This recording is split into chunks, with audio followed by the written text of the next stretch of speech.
সুস্বাদু মাছ ইলিশের ভরা মৌসুম চলছে। গত কয়েক বছরে এই মৌসুমে বাংলাদেশ থেকে ভারতে ইলিশ রপ্তানি কিংবা উপহার যাওয়া ছিল অনেকটাই স্বাভাবিক বিষয়। তবে রাজনৈতিক পটভূমি পরিবর্তনের পর বাংলাদেশ থেকে ভারত সহ বিভিন্ন দেশে ইলিশ রপ্তানি বন্ধ রয়েছে।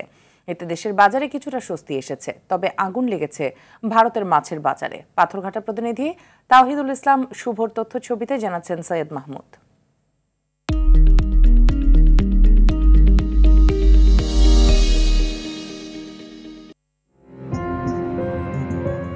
জুন থেকে সেপ্টেম্বর এ 4 মাস ইলিশের মৌসুম।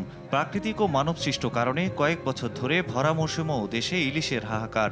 এমন বৈরী অবস্থাতেও ভারতে রপ্তানি করা হতো টনকে টন ইলিশ, যার নেতিবাচক প্রভাব পড়ত দেশের বাজারে। রাজনৈতিক পটভূমি পরিবর্তনের পর ভারতে ইলিশ রপ্তানি বন্ধ রয়েছে। সম্প্রতি মৎস্য ও প্রাণী সম্পদ উপদেষ্টা ফরিদা আক্তারও জানান, ইলিশ আগে পাবে দেশের মানুষ, পরে রপ্তানি। এমন ঘোষণার পর কিছুটা স্বস্তি এসেছে ইলিশের বাজারে। জেলেরা জানান, কয়েকদিন ধরে কেজি প্রতি 1600 থেকে 1800 টাকায় বিক্রি হচ্ছে ইলিশ, যা আগে ছিল 2000 টাকার বেশি।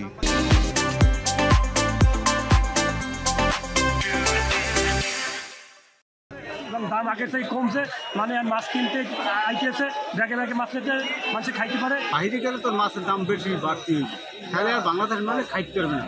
এদিকে ভারতীয় সংবাদ মাধ্যম এনডিটিভিতে প্রকাশিত এক প্রতিবেদনে বলা হয়, কলকাতার বাজারে পদ্মার ইলিশের সংকট চলছে।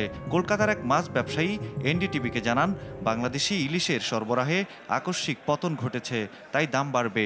ইতোমধ্যেই 1 কেজি ইলিশ 1800 রুপিতে বিক্রি হচ্ছে, তবে সেগুলো অবৈধভাবে আসা।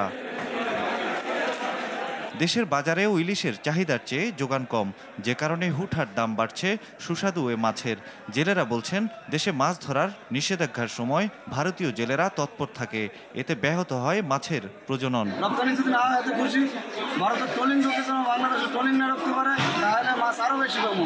বাংলাদেশের 5 কোটি জেলেরা একেবারে মর্মাহত অবস্থায় পৌঁছে গেছে। ভারতে বন্ধ হয়েছে, আমরা সবাই খুশি।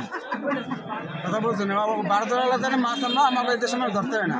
ইলিশ রপ্তানির বিষয়টি ন্যায্যতার ভিত্তিতে সমাধানের দাবি জেলে ও ক্রেতাদের। সৈয়দ মাহমুদ, RTV।